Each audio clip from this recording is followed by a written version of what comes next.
waj'al li waziran min ahli wa la hawla wa la quwwata illa billahil aliyyil azim. Allahumma inni a'udzubika min 'adzabil qabr wa min 'adzabi jahannam wa min fitnatil mahya wal mamat wa min syarri fitnatil masiihid dajjal. Amin. Kata Imam Al-Ghazali, kita berlindung dengan Allah daripada hari pembukaan apa yang tertutup. Sesungguhnya manusia itu tertidur. Apabila dia mati, barulah dia terbangun.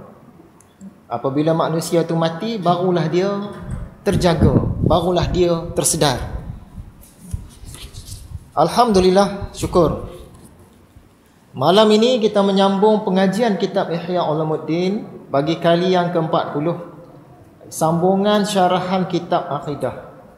Yang ini kitab yang kedua daripada 40 kitab yang ada dalam kitab Ihya Ulumuddin ini. Hadirin yang dirahmati Allah sekalian, insya-Allah malam ini kita sambung cerita tentang beriman dengan Nabi Muhammad sallallahu alaihi wasallam. Dalam pelajaran-pelajaran yang sebelum-sebelum ini, kita banyak berbicara tentang beriman dengan Allah. Dan kita banyak sentuh tentang pelajaran hakikat, pelajaran syariat, pelajaran ma'rifat, bahasa-bahasa dalam. Yakni bahasa-bahasa yang digunakan, kalimah-kalimah dan istilah-istilah yang digunakan oleh kaum sufi.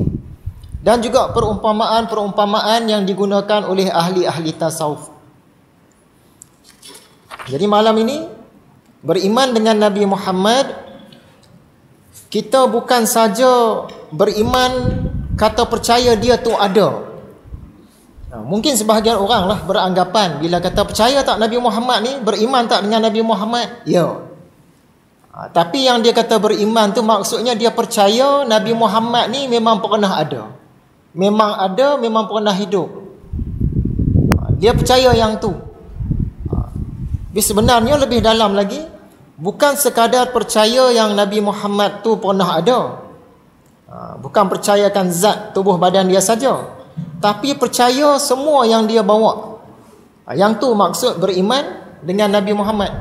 Kita percaya apa saja yang dia bawa, kita percaya semua.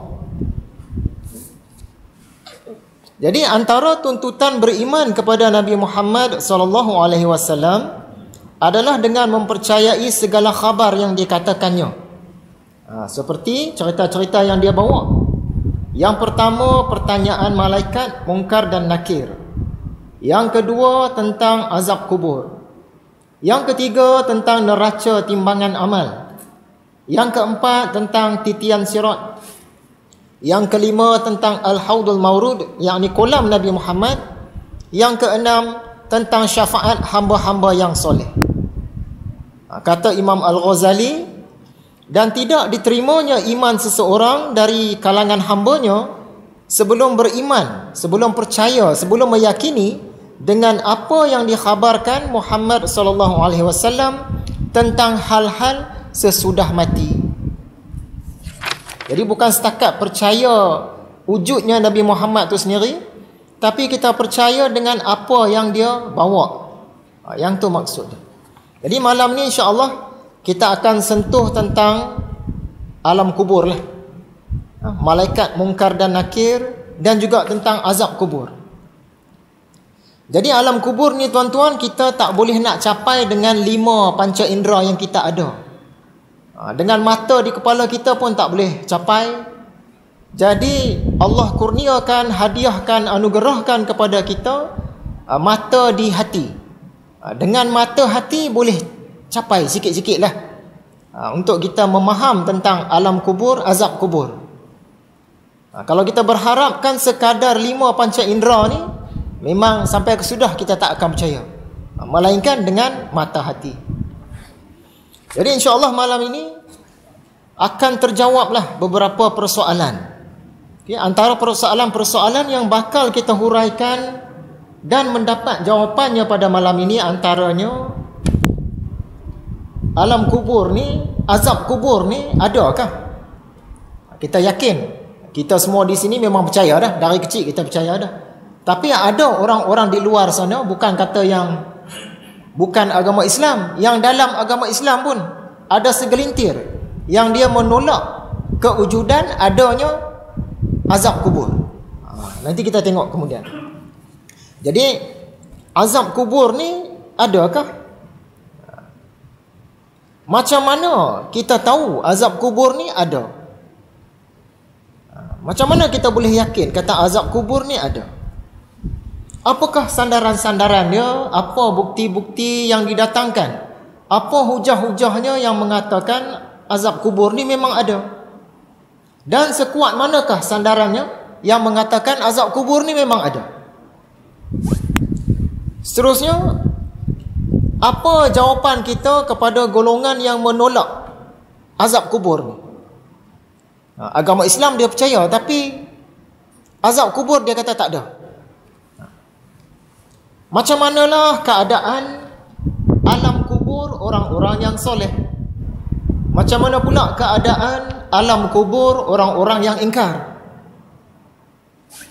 Macam manalah rupa malaikat mungkar dan nakir tu?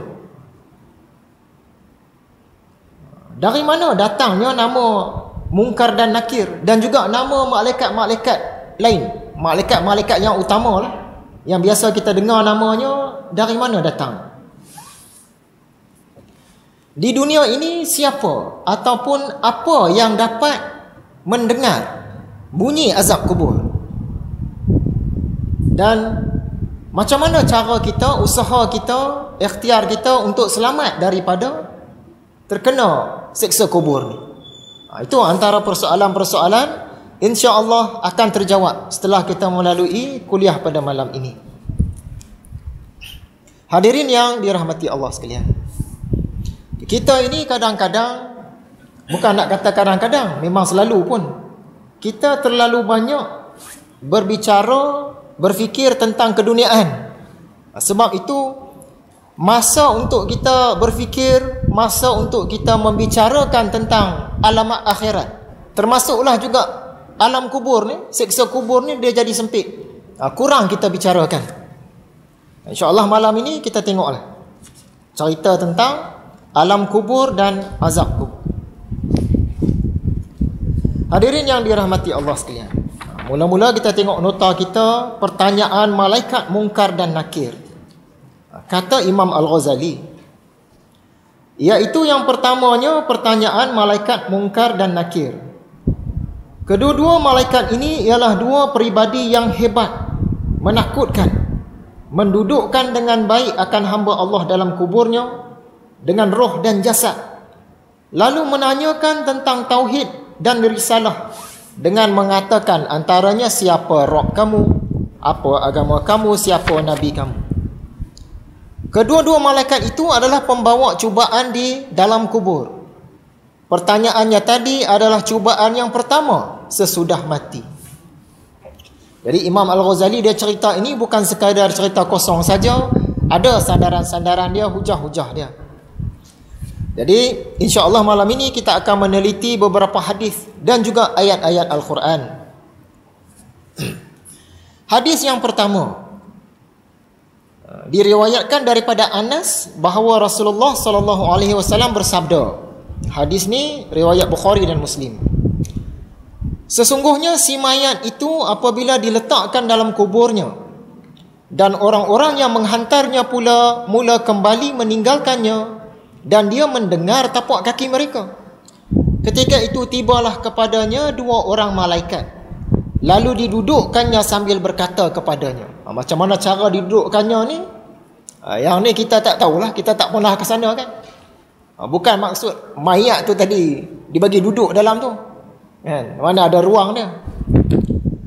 Jadi sambil berkata kepadanya, apa yang engkau pernah katakan kepada lelaki itu, iaitu Muhammad.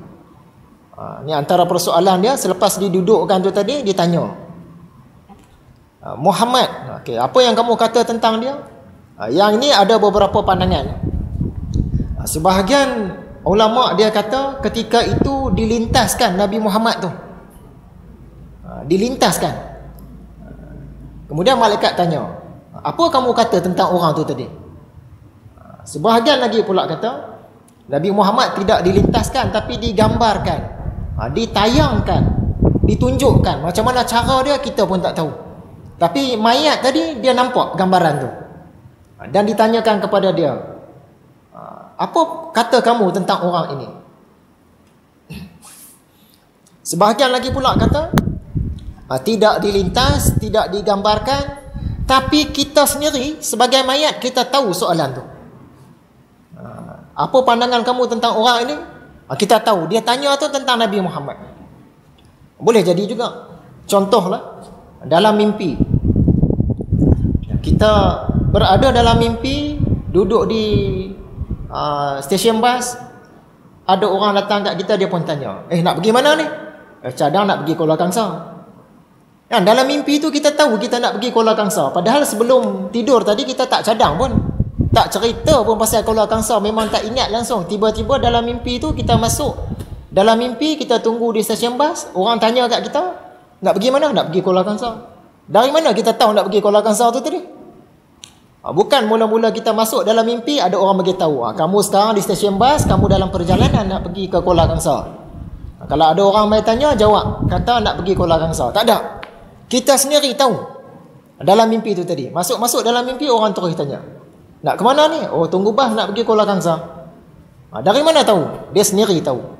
Jadi sebahagian pengkaji kata dalam kubur nanti macam itulah. Bila malaikat ni datang, apa pandangan kamu tentang orang itu?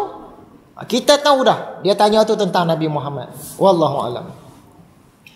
Adapun orang beriman, maka dia mengatakan, aku bersaksi bahawa dia ialah hamba Allah dan juga Rasulnya. Ini jawapan orang beriman. Lalu dikatakan kepadanya, ini orang beriman, jawapan dia pun baguslah.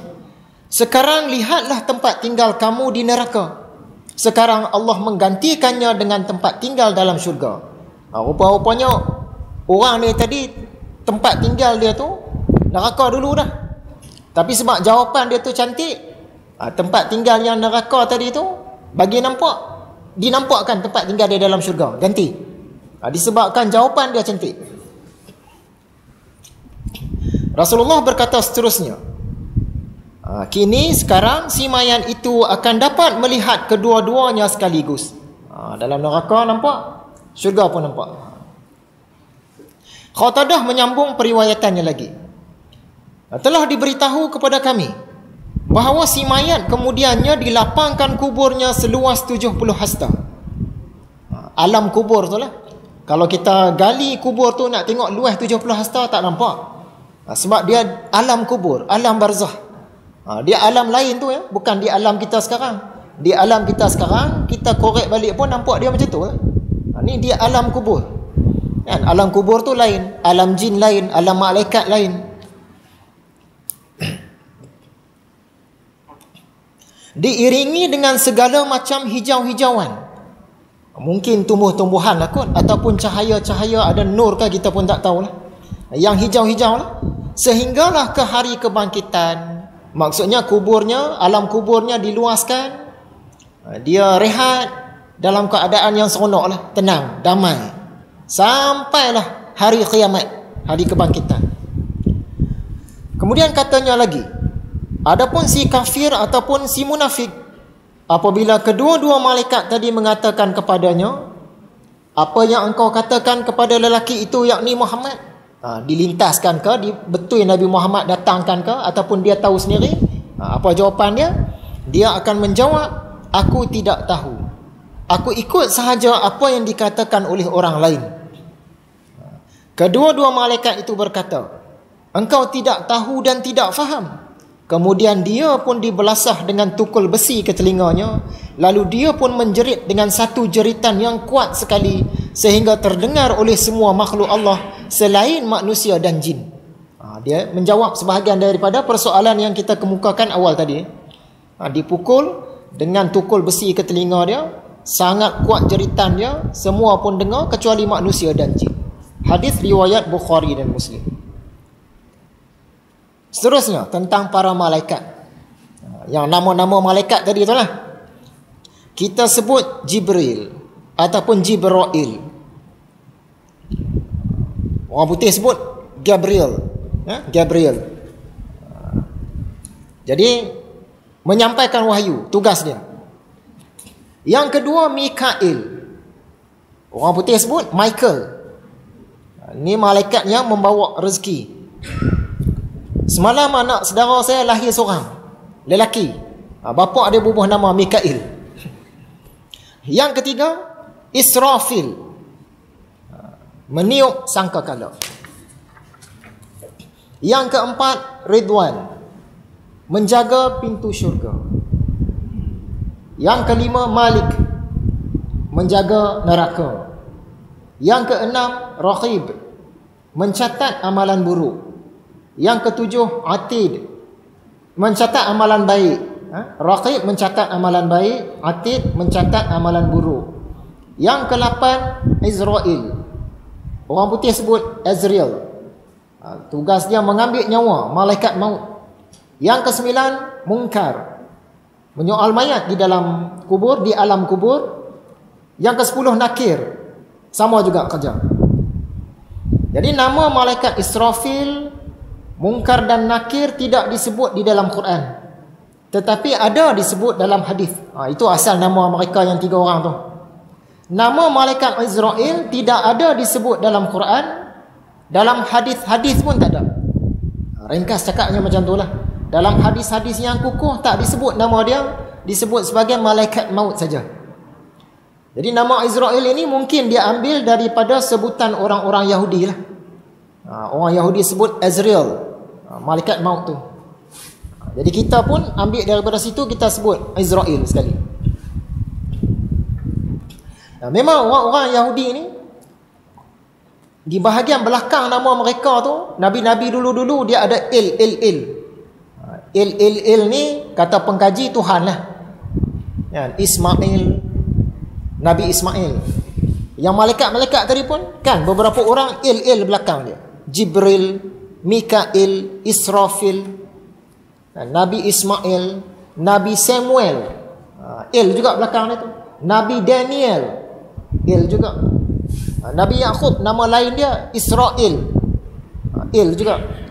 Il di belakang tu Tuhan lah.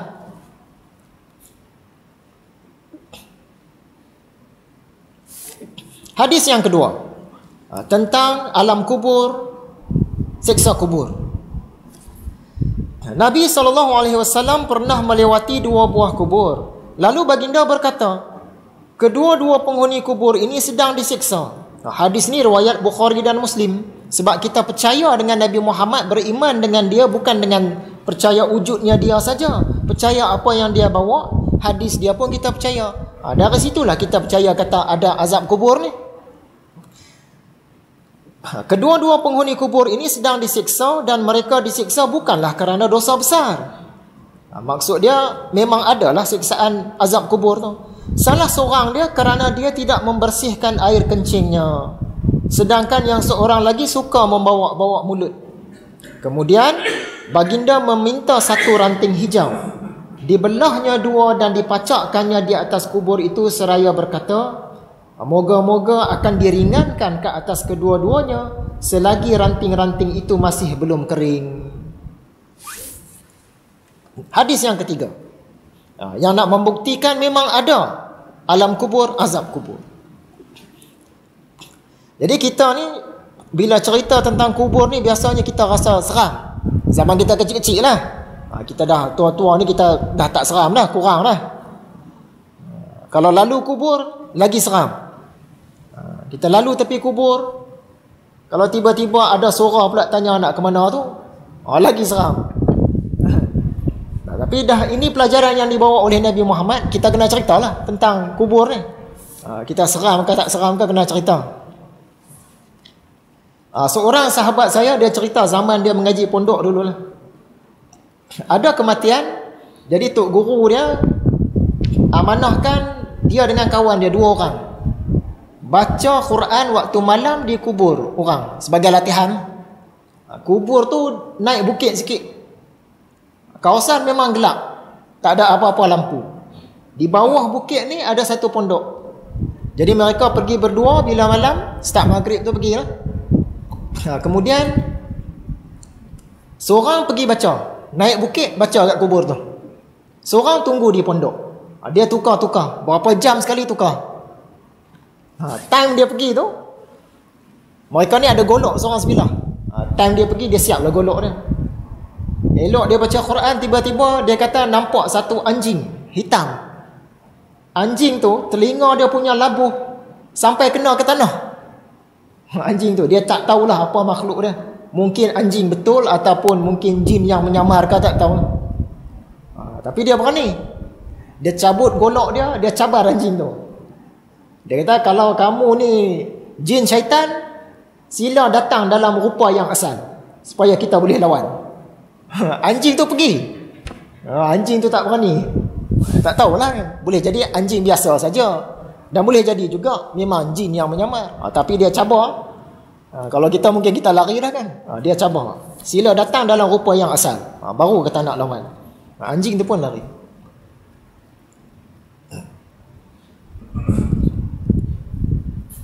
Ada seorang sahabat lagi pula cerita. Yang ni bukan lalu kubur, ni balik malam. Balik malam, gelap. Kampung, tak ada apa-apa lampu. Mula-mula tu orang ni dia tak terfikir tentang takut-takut ni. Tapi bila dah jalan berapa lama dia terfikir, ada hantu ke, ada apa kan. Pernah cerita tak cerita? Jadi bila dia terfikir takut, kebesaran takut tu masuk dalam diri dia. Malam sejuk. Jadi bila dia berjalan, tiba-tiba dia terdengar bunyi cing. Dia jalan bunyi cing. Cing, cing, cing. Dia kata tak sedap dah. Sebab bunyi itu dekat dengan dia. Dia berjalan dah jauh pun bunyi itu masih dekat dengan dia. Jadi dia pun melangkah laju lagi. Bila dia melangkah laju lagi, bunyi tadi pun lagi laju. Cing, cing, cing, cing. Dia lari. Bunyi tadi pun cing, cing, cing, cing. Dia lari sampai ke rumah. Sampai ke rumah, masuk rumah dia pun duduk. Letih. Dia kata apa benda yang bunyi tadi duduk ikut dia. Dia dah reda dah sikit dia duduk tu, baru dia perasan. Rupa-rupanya yang bunyi tu hidung dia. Sejuk malah hidung dia tersumbat. Bila hidung tersumbat, dia menapas tu bunyi cik, cik, cik. Hidung dia patutlah duduk ikut dia kan. Makin dia laju, makin lajulah napas, makin lajulah bunyi tu. Bukan ada apa pun. Hidung dia tu bunyi. Hadis yang ketiga. Hadis ini riwayat Imam Muslim. Daripada Zaid bin Thabit katanya, ketika kami bersama-sama Rasulullah sallallahu alaihi wasallam di sebuah kebun kaum Bani Najjar, sedang baginda menunggang di atas bagalnya. Tiba-tiba bagal itu berlari cepat sehingga hampir-hampir menghumbankannya dari atas belakangnya. Boleh jadi bagal tu tadi dia dengar yang siksaan kubur tu. Maka kelihatan di situ ada beberapa kubur, 4, 5 atau 6. Ada beberapa lah orang yang riwayatkan cerita ni, dia tak kira betul-betul. Lalu baginda bertanya, siapakah orang-orang yang terkubur di dalam kubur ini? Seorang lelaki di situ pun menjawab, mereka ni daripada kaum kami. Baginda bertanya lagi, bila mereka ni mati? Jawab orang tu, mereka mati pada zaman syirik, zaman sebelum Islam lagi. Penduduk kawasan tu dah masuk Islam dah. Jadi kubur ni kira kubur lama lah. Nabi SAW berkata, sesungguhnya kaum ini sedang menanggung ujian di dalam kubur mereka. Sebab tu bagal tadi, dia lari. Dia terdengar bunyi itu. Dan kalaulah kamu semua ditakdirkan tidak akan dikuburkan seperti mereka itu, nescaya aku akan berdoa kepada Allah supaya memperdengarkan kamu siksaan kubur yang kini aku sedang mendengarnya. Selain daripada haiwan, Nabi Muhammad boleh dengar. Tapi Nabi Muhammad dia tak minta kepada Allah supaya kawan-kawan dia dengar. Sebab nanti kawan-kawan dia risau sangat. Sebab tu dia tak doa kepada Tuhan, dia seorang saja dengar. Kemudian baginda menghadap kami dengan wajahnya lalu berkata, berlindung dirilah kamu kepada Allah dari api neraka. Maka kami pun katakan, dia ikut Nabi Muhammad ajar mereka ikut, kami berlindung diri kepada Allah dari neraka. Kemudian baginda berkata lagi, berlindung dirilah kamu kepada Allah daripada siksa kubur. Kami pun menjawab, Kami berlindung diri kepada Allah daripada siksa kubur. Sambung lagi, berlindunglah dirilah kamu dari bencana fitnah yang zahir dan yang tersembunyi. Kami katakan, kami berlindung diri kepada Allah dari bencana fitnah yang zahir dan yang tersembunyi. Kata baginda seterusnya, berlindung dirilah kamu kepada Allah daripada fitnah Dajjal. Kami pun mengatakan, kami berlindung diri kepada Allah daripada fitnah Dajjal. Hadis riwayat Imam Muslim. Jadi orang ni baru mati ke, dah lama mati ke, kalau dia tu orang yang dah ditentukan kena siksa kubur, kenalah. Jadi sebahagian orang yang menolak kata adanya azab kubur ni, di sini ada hujah mereka. Mereka kata tak adil lah. Orang yang mati 1000 tahun dulu dia kena siksa kubur lama. Sedangkan orang yang mati tadi sekejap lah kena. Dan juga orang yang nak mati, katalah lagi sehari nak kiamat, tiba-tiba dia mati. Dia orang jahat, kena siksa sehari sajalah dalam kubur. Macam mana jawapannya? Sebab mereka kata tak adil. Takkan Tuhan tak adil? Jadi antara jawapan kita, waktu ataupun masa ni Allah yang punya. Allah yang ciptakan masa, waktu. Dia yang buat masa, buat waktu. Pada azali dulu waktu ni belum ada. Jadi Allah dia tidak terpengaruh dengan waktu. Dia mempengaruhi waktu sebab dia ciptakan waktu. Kalau ikut kajian sains, bila tercetusnya Big Bang yang pertama tu, masa tu baru waktu jadi, saat yang pertama. Sebelum tu tak ada saat lagi, tak ada waktu lagi. Jadi waktu ni oleh kerana Allah yang buat dan dia bersifat makhluk, Allah boleh kuasai dia dan Allah boleh pendekkan ikut suka hati dia. Dan Allah boleh panjangkan ikut suka hati dia. Jadi tak timbul persoalan kata kalau ada azab kubur ni, orang yang mati 1000-2000 tahun dulu nayalah, sebab dia kena lama. Sungguh pun mereka ni meninggal 1000-2000 tahun, kalau Allah nak pendekkan, dia boleh pendekkan. Sungguh pun orang tu baru mati tadi, tapi kalau Allah nak panjangkan masa tu jadi 1000 tahun, dia mati baru petang tadi, tapi kena siksa kubur rupanya 1000 tahun dah. Bukan sesuatu yang mustahil. Kerana Allah dia boleh pendekkan waktu, panjangkan waktu. Ada hujah-hujah.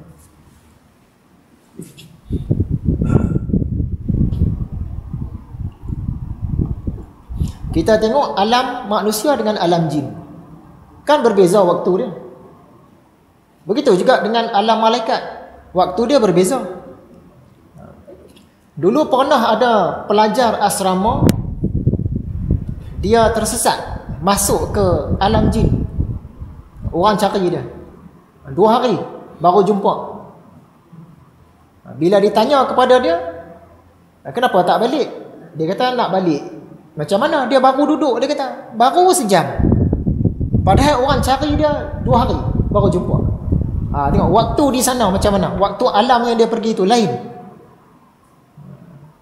Katanya dia nampak duit macam duit emas banyak. Jadi dia ikut duit tu, dia tak ambil, dia ikut sampai di tepi sebatang sungai, dia pun duduk situ. Dia duduk perhati, tengah asyik duduk perhati. Perhati sana, perhati sini. Dia nampak orang yang cari dia, tapi dia asyik duduk perhati sana, perhati sini. Rupa-rupanya 2 hari. Sedangkan dia kata baru sejam. Beza masa. Maksudnya kalau orang tu mati walaupun baru seminit, kalau Allah nak kenakan siksa kubur kat dia 1000 tahun, tak ada masalah. Allah boleh buat. Allah nak panjangkan masa boleh, nak pendekkan masa boleh. Sebab itu kata sebahagian orang tua, jin, dia boleh sebahagiannya tu mengambil rupa kita. Kan? Dia mengambil rupa manusia, datang ke alam manusia ni. Dia menyamar sekejap. Ataupun jadi haiwan-haiwan. Tapi tak lama. Dia menyamar tu sekejap-sekejap saja. Kenapa? Kata sebahagian orang, bila dia mengambil rupa manusia, diri dia tu akan dipengaruhi oleh masa manusia, masa alam manusia. Kalau dia dalam rupa jin, dia dipengaruhi oleh masa alam jin. Masa alam jin ni dia panjang, masa alam manusia ni pendek. Maksudnya kalau dia mengambil rupa manusia atau rupa haiwan, dia tu akan lebih cepat tua. Dia cepat tua berbanding jin-jin yang lain yang tak mengambil rupa tu. Sebab itu dia tak selalu dia nak wujud dalam rupa manusia ni. walaupun dia boleh menyamar, kadang-kadang saja. Sebab dari segi masa tu dia akan rugi, dia akan cepat tua. Ni kata sebahagian orang. Sejauh mana kebenarannya tak tahulah. Timbul persoalan. Alam manusia kita tahulah di sini. Di manakah alam jin? Alam jin tu di sinilah juga. Sebab tu jin dia boleh duduk sini. Cuma berbeza dimensi saja. Kalau alam jin tu di sini, di manakah alam malaikat? Alam malaikat pun di sini juga. Cuma berbeza dimensi. Sebab tu malaikat dia boleh ada di sini. Kan? Dalam tubuh badan kita yang ikut urusan dia lah. Yang jaga pokok, jaga pokok. Yang jaga sinar matahari, jaga sinar matahari. Yang tolong masukkan makanan dalam perut kita, tolong proses semua, dia kerja situ. Yang catat amalan, dia kerja situ. Di sinilah alam dia. Jadi tidak benar kalau sebahagian orang kata di mana alam jin? Di gunung, di pokok, di laut, dalam gua, atas awan, kayangan, mana-mana tak. Sini pun alam jin. Sini alam manusia, sinilah alam jin, sini alam malaikat. Sebab tu ada sini. Jin pun ada sini, malaikat pun ada di sini, di sekitar kita. Cuma berbeza dimensi saja. Kalau di alam malaikat, lagi lambat putaran masa. Sebab tu malaikat ni dia tak tua-tua. Jin dia tua juga, tapi makan masa ribu-ribu tahun. Dia lambat sikit daripada alam kita.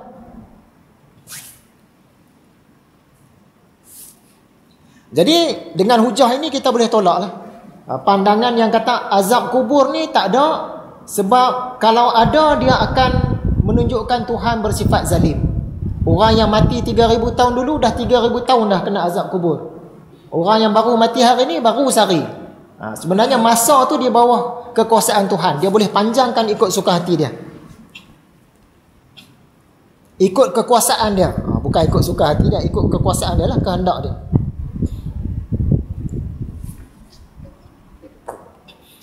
Kadang-kadang dalam mimpi, beberapa kali pengalaman saya sendirilah, kita tidur katalah dalam pukul 1, pukul 5.30, pukul 6 kita jaga kan. Bisa sekali kita dapat mimpi yang sangat lama. Dalam mimpi itu berhari-hari. Punyalah lama mimpi ni. Padahal kita tidur dalam 4-5 jam saja. Tapi dalam mimpi itu berhari-hari. Macam baru ni satu malam sebelum bulan Ramadan, saya mimpi nak dikahwinkan dengan satu orang bidadari. Tapi tak sempat akad nikah lagi. Nampak dari jauh saja. Mimpi tu punyalah berhari-hari. Jumpa orang sana, jumpa orang sini, pergi sana, pergi sini. Padahal bulan puasa kita tidur sekejap ya. Dah tidur lewat, bangun sahur. Kan cepat. Jadi kita tidur mungkin 3 jam, setengah 4 jam. Tapi dalam mimpi yang 3,5 jam, 4 jam tu, berhari-hari. Bila jaga letih. Oh, berhari-hari. Duduk di mana-mana pun tak tahu lah. Berhari-hari. Jadi tak timbul kata zalim Tuhan apabila orang yang mati 3000 tahun dulu dia kena siksa lama. Yang baru mati hari ni kena siksa baru sehari tak. Silap yang baru mati tadi dia kena siksa dah ribu-ribu tahun dah di alam kubur tu. Seterusnya hadis yang keempat. Hadis riwayat Imam Muslim. Apabila seseorang kamu telah bertasyahud akhir, hendaklah dia berlindung diri kepada Allah daripada 4 perkara, iaitu daripada azab jahannam, daripada azab kubur, daripada fitnah hidup dan mati, dan daripada fitnah Al-Masih Dajjal. Maksudnya azab kubur ada. Hadis yang kelima, riwayat Imam Muslim, bahwasanya Nabi SAW selalu mengajar para sahabatnya doa berikut. Wahai Allah, sesungguhnya aku berlindung kepadamu daripada siksa jahannam, dan aku berlindung kepadamu daripada siksa kubur. Ada siksa kubur. Dan aku berlindung kepadamu daripada fitnah hidup dan mati, dan aku berlindung kepadamu daripada fitnah Al-Masih Dajjal. Hadis yang keenam. Hadis ini riwayat Bukhari dan Muslim. Daripada Aisyah, katanya, datang kepada saya seorang tua dari kalangan wanita-wanita tua kaum Yahudi di Madinah. Di Madinah ni ada bani-bani Yahudi kan, beberapa kelompok bani Yahudi. Satu hari datang satu orang perempuan tua Yahudi kepada Aisyah. Dia sembang dengan Aisyah. lalu memberitahu kepadaku bahawa sesungguhnya ahli kubur itu akan disiksa di dalam kubur mereka. Sedangkan masa tu Aisyah dia belum tahu lagi pelajaran tu. Kata Aisyah lagi, aku pun mendustakannya. Kata, mana ada? Mana ada? Nak kena siksa pun hari kiamat esok lah, hari kebangkitan. Ni dalam kubur pun ada. Aku pun mendustakannya. Aku tidak mahu mempercayai kata-katanya. Perempuan tua Yahudi itu pun kembali pergilah. Kemudian Rasulullah SAW datang kepada aku. Maka aku bertanya kepada baginda, ya Rasulullah, sesungguhnya seorang tua dari kalangan wanita-wanita Yahudi di Madinah ni telah datang kepada aku tadi, dan dia mendakwa bahawa ahli kubur itu diseksa dalam kubur mereka. Tahu tak tadi bang, ada orang perempuan tua Yahudi datang, dia kata orang masuk kubur ni ada yang kena seksa. Jawab baginda, kata-katanya memang benar. Sesungguhnya mereka diseksa dengan suatu seksaan yang didengar oleh semua binatang.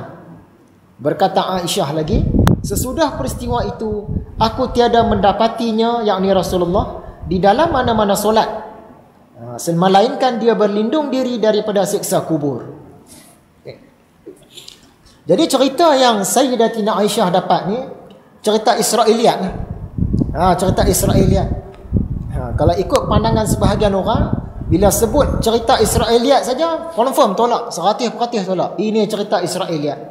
Tapi kita tengok cerita Israiliyat ada yang betul. Jadi kalau ikut kita Ahlus Sunnah wal Jamaah Arus Perdana ni, apabila kita mendapat satu-satu cerita Israiliyat, dia bukan tolak terus. Kena kaji. Yang mana yang tak bertentangan dengan ajaran Islam, mana yang betul kita terima, walaupun dia cerita Israiliyat. Yang mana yang jelas bertentangan dengan ajaran Islam, kita tolak. Dan mana yang kita belum pasti, betul ke tak betul ke cerita Israiliyat ni, kita simpanlah dulu. Bukannya setiap cerita Israiliyat semua tolak. Bukan macam tu. Sebab berdasarkan cerita ni tadi, cerita Israiliyat lah tu.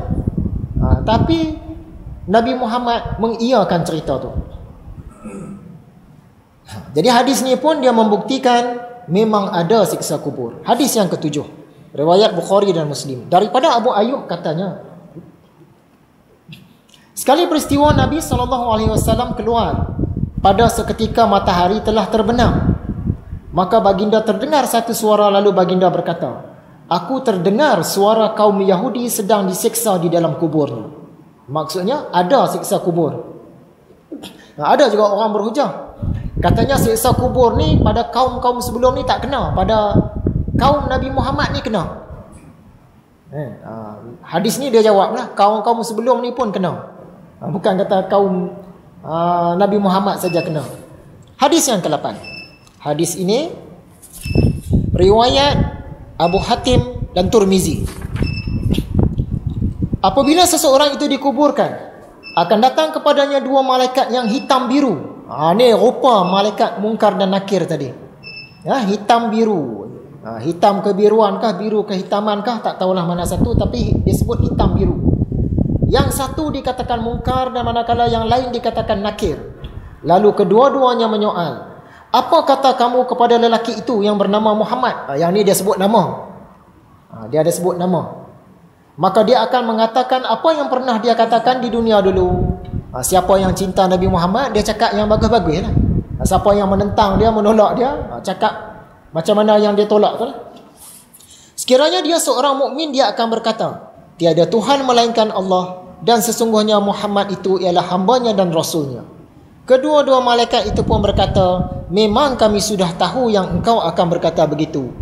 Jadi malaikat tanya tu bukan maksud mereka tak tahu jawapan dia, tahu dah. Maka ketika itu akan dilapangkan baginya kuburnya seluas 70 hasta, serta diterangkan kawasan kubur untuknya. Kemudian dikatakan kepadanya, sekarang tidurlah. Lalu mayat itu memohon, bolehkah aku kembali kepada kaum keluarga aku dan harta benda aku supaya aku dapat memberitahu mereka? Boleh dah nak patah balik nak cerita ni kepada isteri, kepada anak, kepada cucu ni. Malaikat tu berkata, tidurlah seperti tidurnya seorang pengantin yang tidak dikejutkan sama sekali, tidur yang nyenyak.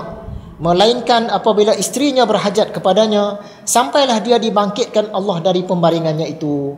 Maksudnya permintaan dia nak minta balik tadi tak boleh, tak dapat. Jika dia seorang munafik, maka dia akan menjawab, aku tak tahu. Aku hanya mendengar orang ramai mengatakan sesuatu, lalu aku pun mengatakannya. Ditanya tentang Nabi Muhammad tadi, aku tak tahu. Orang kata macam tu, aku pun ikut sajalah. Maka kedua-dua malaikat itu akan mengatakan kepadanya, memang kami sudah tahu yang engkau akan berkata begitu. Dah tahu dah jawapannya. Kemudian dikatakan kepada bumi, himpitlah dia. Maka bumi pun akan menghimpitnya sehingga rapuh berkecai-kecai semua tulang temulangnya. Dan dia akan terus-menerus disiksa sedemikian rupa sehinggalah dia dibangkitkan Allah dari pembaringannya itu. Jadi golongan yang menentang siksa kubur ni, dia kata, kalau kita korek balik, orang-orang jahat punya kubur ni, adakah ni tulang rusuk dia bertemu? Tak kan, dia kata. Macam tu juga. Macam tu juga. Tulang-tulang macam tu juga. Jadi jawapannya, nama pun alam kubur. Bukannya alam zahir ni. Kita tengok alam zahir ni nampak macam tu jugalah. Jasad Fir'aun, Ramses II, macam tu lah. Macam tu juga nampak. Tak ada kena apa pun. Nama pun alam kubur. Macam kita lah, alam mimpi. Kita kena teruk, kena pukul, kena apa di alam mimpi tu. Betapa punya sedihnya alam mimpi tu. Alam biasa ni orang duk nampak kita duk baring macam tu lah. Tapi kena, tetap kena. Jadi nama pun alam kubur, alam barzah. Jadi yang berlaku tadi tu di alam dia, di alam barzah tu tadi, di alam kubur tu tadi, bukan dalam lubang kubur. Lubang kubur dia kalau kita korek balik nampak duk macam tu lah. Tak nampak pun kena himpit dengan tanah. Tulang rusuk tak berlagar pun, tak berkecai-kecai pun. Alam kubur. Nama pun alam kubur, bukannya alam zahir. Tambahan, menurut Ibnul Qayyim dalam kitabnya, dia tulis satu kitab, nama kitab Ar-Ruh. Kitab tu kajian dia tentang roh. Ada menceritakan sebahagian orang membawa haiwan mereka yang sakit perut ke kubur-kubur orang munafik dan orang bukan Islam. Apabila haiwan-haiwan itu mendengar bunyi dari kubur, ia jadi takut tidak tentu arah, menyebabkan suhu badannya naik dengan cepat, lalu sakit perutnya terus hilang. Ini cerita Ibn Qayyim. Yang ni bukan hadis ni. Bila ada apa-apa haiwan yang sakit perut, jadi sekumpulan penternak ni, dia tahu sakit perut, dia bawa pergi ke kubur. Kubur siapa? Bawa ke kubur orang-orang yang ingkar, supaya haiwan ni tadi dia dapat dengar siksa kubur, menyebabkan perut dia tu hilang sakit, sebab suhu badan dia naik. Ini cerita Ibn Qayyim. Tak tahulah kok ada orang pernah try kan, penggembala penternak kambing ke apa nak try, boleh lah. Tak tahulah. Ibn Qayyim juga menceritakan kisah sekumpulan orang baru menguburkan mayat, lalu berbual-bual di satu sudut. Mereka lihat ada seekor haiwan yang letakkan telinganya di atas kubur. Tengah duduk sembang-sembang di kubur tu, tiba-tiba datang seekor haiwan. Haiwan ni duduk dengar kat kubur tu. Kemudian ia lari. Perlakuan itu berulang beberapa kali sehinggalah haiwan itu tenang semula. Ni nak menunjukkan haiwan ni dia dapat dengar siksa kubur. Bukti siksa kubur dalam Quran. Jadi penentang-penentang kata siksa kubur ni ada, sebahagiannya yang anti hadis. Hadis memang dia tak pakai. Yang kita duk bagi hadis banyak, Bukhari, Muslim ke, siapa riwayat pun semua dia tolak. Dan dia kata dalam Quran tak ada cerita tentang siksa kubur. Sebenarnya ada bukti siksa kubur dalam Quran. Surah Ghafir ataupun kita sebut surah Al-Mu'min ayat 45-46. Maksudnya, dan Fir'aun beserta kaumnya dikepung oleh azab yang amat buruk. Kepada mereka dinampakkan neraka pada pagi dan petang. Ni Fir'aun dan orang-orang dia yang dah mati ni. Dinampakkan kepada mereka neraka pagi dan petang. Dan pada hari kiamat diperintahkan kepada malaikat, masukkanlah Fir'aun dan kaumnya ke dalam azab yang sangat keras. Jadi golongan anti hadis ni dia kata, tengok dalam Quran pun cakap dalam kubur nanti Fir'aun dia tak kena siksa. Hari akhirat esok baru kena, baru masuk neraka. Ni hujah mereka. Tapi sebenarnya kalau kita fikir-fikir balik, pada setiap pagi dan setiap petang. Fir'aun ini dan kaum dia dinampakkan neraka. Neraka ni bukan nak tunggu masuk dalam dia. Kita nampak dia saja pun dah satu siksaan yang berat dah tu. Yang tu siksaan dah tu. Walaupun sekadar dinampakkan. Macam mana golongan anti hadis kata tak ada siksa kubur. Yang tu sekurang-kurangnya siksa kubur dah tu. Sebab dah ditunjuk. Kan, dah ditunjuk. Sebab tu ada orang bila kita tunjuk gambar kemalangan, orang perempuan dia tengok kemalangan tu, nampak tali perut semua keluar, dia tak lalu makan 2-3 hari. Sebab dia tertekan dengan gambar tu tadi. Bukan dia kena kemalangan tu, dia tengok gambar saja. Ni yang Fir'aun tadi, dia nampak neraka, bukan siksaan ke tu? Siksaan dah tu. Macam mana golongan anti hadis kata tak ada siksa kubur dalam neraka? Paling kurang yang tu siksaan. Kita baru tengok kemalangan terburai perut pun kita 2-3 hari tak lalu makan. Siksaan lah tu. Jadi yang Fir'aun tadi setiap pagi dan petang dibawa, dipernampakkan neraka. Walaupun belum masuk lagi, yang tu pun dah siksaan dah. Kita tengok dalam YouTube gambar orang kena sembelih, kena kelar apa kan. Tak sanggup nak tengok. Siksaan lah tu. Kita tak tahan nak tengok tu. Dah satu siksaan. Ataupun kita ni berpenyakit kronik, nak kena bedah, pembedahan dia rumit. Kalau doktor tu dia tunjuk daripada awal sampai akhir pembedahan tu, silap-silap kita tak payah bedah lah doktor. Sebab kita takut, padahal baru tengok. Bukannya kita kena lagi. Kan? Jadi ditunjukkan tu pun dah satu siksaan dah. Jadi kita tolak hujah-hujah kaum yang kata tak ada siksa kubur ni tadi. Surah At-Taubah ayat 101 maksudnya, nanti kami akan seksa mereka, yakni orang-orang munafik 2 kali. Kemudian mereka akan dikembalikan kepada azab yang besar. Ada 2 kali siksaan. Bila 2 kali siksaan ni? Salah satunya hak dalam kubur tu. Kata 2 kali siksaan, salah satunya dalam kubur tu lah. Jadi maksudnya ada azab kubur dalam Quran.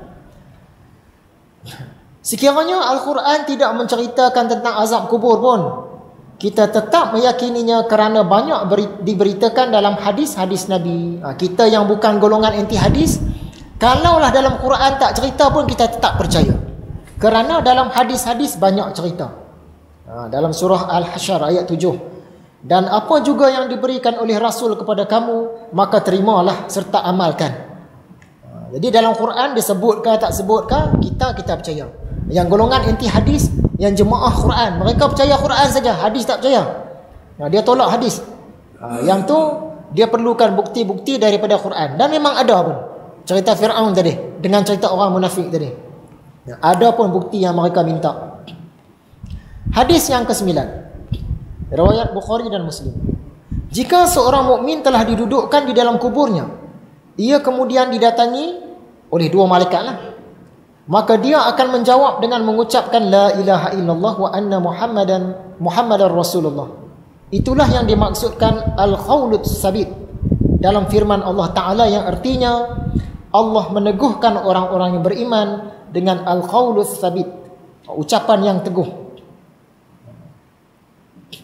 Hadis yang ke-10, riwayat Imam Ahmad dan Abu Daud. Lalu roh jahat itu dikembalikan ke dalam jasadnya di masa dalam kubur lah. Dan 2 malaikat mendatanginya seraya bertanya, siapakah Rabbmu? Ni yang kata mar rabbuka. Orang itu menjawab, aku tak tahu. Dia tak boleh nak jawab. Malaikat itu bertanya lagi, siapakah manusia yang diutus kepada kalian? Aku tidak kenal. Lalu diserukan suara dari langit bahawa dia telah mendustakan hamba-Ku. Maka dekatlah dengan neraka dan dibukakan pintu neraka hingga panas dan racunnya sampai kepadanya. Kalau kita kait dengan cerita Fir'aun tadi, bila dibukakan, dibawakan dia kepada neraka pagi dan petang, ataupun neraka didatangkan kepada dia pagi dan petang, dah kena dah. Kalau kita combine dengan hadis ni tadi, bukan sekadar pergi tengok saja, dah kena dah pun. Maka dekatlah dengan neraka dan dibukakan pintu neraka hingga panas dan racunnya sampai kepadanya. Ini masa di alam kubur. Lalu kuburnya disempitkan hingga tulang-tulangnya saling bersilangan. Dan didatangkan kepadanya seorang yang wajahnya buruk, pakaiannya buruk, baunya busuk dan berkata kepadanya, berbahagialah dengan amal jahatmu. Ini adalah hari yang kamu pernah diingatkan. Orang dah cerita dah masa kamu hidup dulu. Inilah hari dia. Dia bertanya, siapakah kamu? Wajah kamu adalah wajah orang yang bawa kejahatan. Muka teruk sangat ni. Aku adalah amalmu yang buruk. Amalan-amalan kita tu. Dia datang dalam rupa manusia. Ya Tuhan, jangan kiamat dulu. Sandaran daripada asar. Maklumat daripada sahabat Nabi diriwayatkan oleh Imam Tirmizi. Sayyidina Uthman pernah berkata, aku tidak pernah memandang sesuatu yang lebih mengerikan daripada kuburan. Azab kubur lah, bukannya kubur tu. Yang terakhirnya, macam mana cara usaha ikhtiar kita nak selamat daripada siksa kubur. Tadi dah semakin kuatlah dalam hati kita, berbekas kuat dah. Alam kubur ni memang ada, azab kubur memang ada, mungkar nakir memang ada. Sekarang macam mana cara nak selamat? Jadi seluruh alam makhluk ni kita faham Allah yang punya. Siksa kubur pun dia yang punya juga. Bukan ada kuasa lain yang punya. Kuasa nak bagi selamat dia juga, kuasa nak bagi kena dia juga. Semua di tangan dia. Jadi langkah yang pertama, langkah yang utama, langkah yang paling awal, kita mohon kat dia. Sebelum buat usaha-usaha yang lain, mohon kat dia. Minta dijauhkan daripada azab kubur tu tadi. Itu doa yang kita bacakan awal-awal tadi kan. Allahumma inni a'udzubika min azabil qabr. Selamatkan daripada azab kubur. Wa min azabi jahannam, daripada azab jahannam. Wa min fitnatil mahya wal mamat, daripada fitnah hidup dan mati yang dalam hadis-hadis kita baca tadi. Wa min syarri fitnatil masih dajjal, daripada fitnah al-masih dajjal. Itu doa dia. Cakap terus tanpa ikut doa ni pun boleh. Kalau dengan doa yang diajarkan oleh Nabi ni lagi cantik. Jadi Allah ni sumber segala sesuatu, kita minta kat dia. Itu langkah pertama. Jangan buat usaha tak minta kat dia. Sebab dia yang punya. Jadi Allah sumber segala sesuatu, kita minta dekat dia. Allah suka orang yang minta. Dalam meminta ni dia ada kerendahan diri. Kita merendahkan diri. Dalam meminta dia ada pengiktirafan. Kita iktiraf dia sebagai sumber segala sesuatu. Dapat pahala pula tu. Kalau bagi ahli-ahli sufi, tak dapat pahala pun dia akan buat juga. Sebab Allah suka. Apa yang Allah suka mereka nak buat, walaupun tak dapat pahala. Asalkan jangan berdosa saja. Apa yang Allah cinta, mereka pun cinta.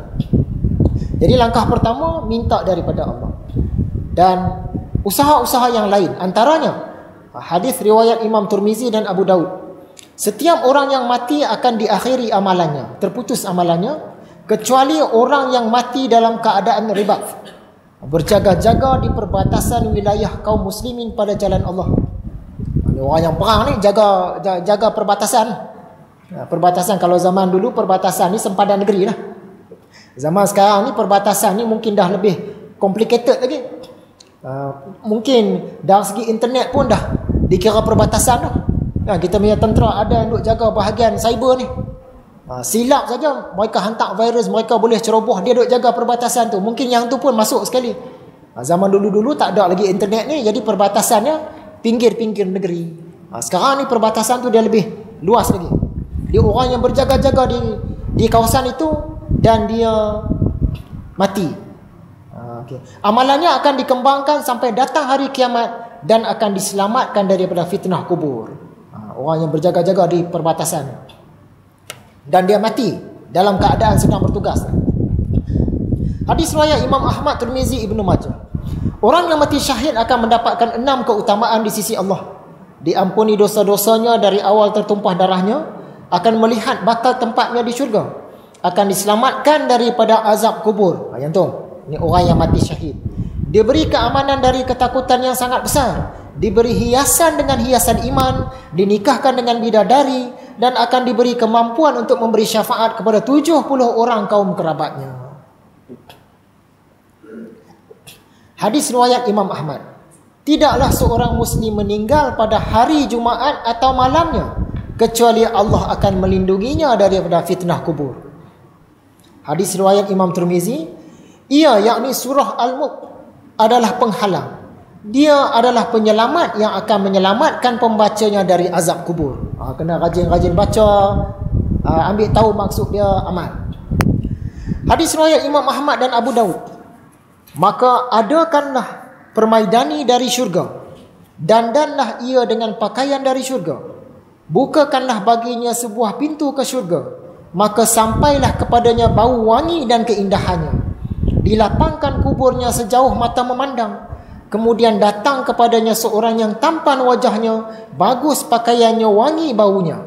Lalu dia berkata, berbahagialah dengan perkara yang menyenangkan kamu. Ini adalah hari yang dahulu kamu dijanjikan. Mayat pun bertanya, siapa kamu?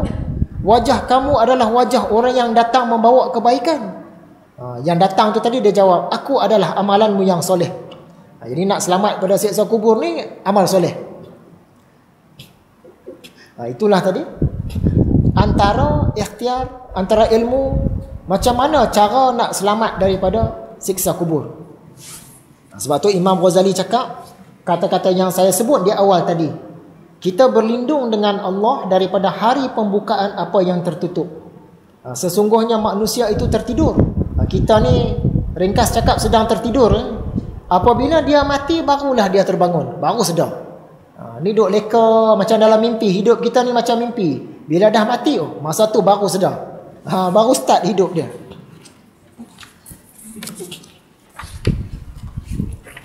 Jadi dari awal tadi, sepanjang malam ini kita cerita tentang siksa kubur lah. Terjawablah persoalan kita. Adakah siksa kubur ni? Ada. Macam mana tahu ada? Ayat Quran, hadis. Apa sandaran-sandarannya yang kita baca tadi? Sekuat mana? Bukhari, Muslim ada jawab, ayat Quran ada jawab. Macam mana cara kita nak jawab kepada golongan yang tak percaya? Ada jawapan dia. Macam mana kubur orang-orang soleh?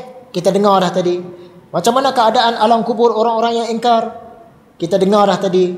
Macam mana rupa malaikat mungkar dan nakir? Ada. Dari mana asal nama-nama mereka? Dah cerita. Siapa atau apa yang dapat mendengar suara siksa kubur ni? Haiwan-haiwan dan juga Nabi Muhammad. Macam mana cara nak selamat daripada siksa kubur yang kita baca sebentar tadi. Wallahu a'lam. Jadi rasanya perkongsian kita untuk malam ini sekadar itu saja.